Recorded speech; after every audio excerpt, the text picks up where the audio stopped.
And breaking as we come on the air, Pope Francis has passed away. He was the 266th Pope and the first Latin American head of the Catholic Church. He was 88 years old.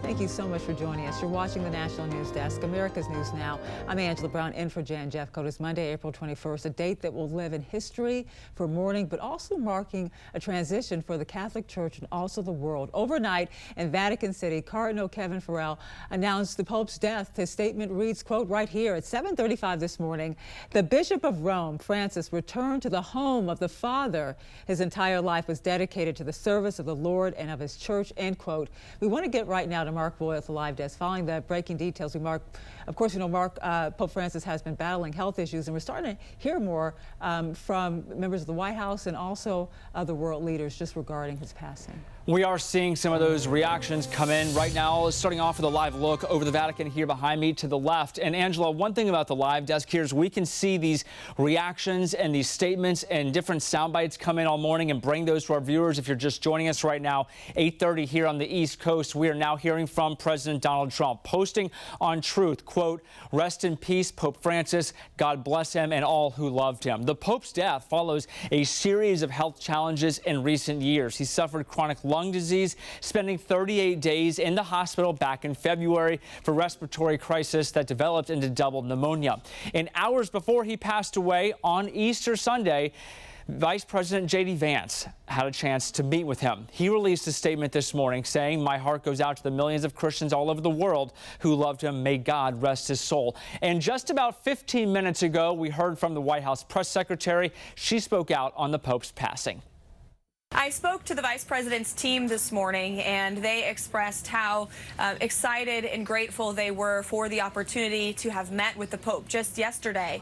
And of course, we know the Pope has gone to be with the Lord this morning, and I spoke to the President about that as well, and he has put out a statement to say God bless the Pope and all those who loved him. He touched millions of lives throughout his tenure as the head of the Catholic Church, and so it's a solemn day for Catholics around the world, and we are praying for all those who loved the Pope and believed in him. The Pope was elected in 2013 after Pope Benedict retired. Francis was the first Jesuit Pope, the first Latin American Pope, and the first from the Americas. The Vatican now is preparing for what comes next. The process of selecting a new Pope begins when conclave is convened between 15 and 20 days after Francis's passing. Conclave can last up to 13 days. The new pontiff will be installed less than a week after he is elected. Well, we've been reporting the Pope has been struggling with health issues for several months now, but was able to make one last appearance yesterday at Easter Sunday Mass. You're looking at the video right here after Mass when he returned the Pope to his home at the Vatican in Santa Marta, where he passed at 7:35 a.m. Barbie Latinado reports from Rome. The pontiff had been battling double pneumonia. He was in the hospital for some 5 weeks and was released in March. He had made a few appearances over the Easter holidays, and he blessed the crowds who had gathered at St. Peter's Square on Easter Sunday, and then rode around the square in his Pope-mobile, blessing babies and greeting those crowds. It came as quite a shock then to hear this news that the Pope, in fact, had died early this morning.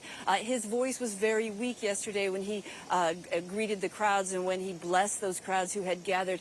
The next steps coming up, of course, will be to arrange the papal funeral and then eventually the conclave to elect the next pope. Barbie Latinado, Rome. And, we want to give you another live look over the Vatican. You can see it there right now. Thousands of people are still pouring into the Vatican to mourn the life of Pope Francis. We're going to continue to follow the very latest out of the Vatican and really around the world. Around 5 minutes from now, you're going to hear from a religious studies expert on the legacy of Pope Francis. Stay with us on air online at thenationaldesk.com.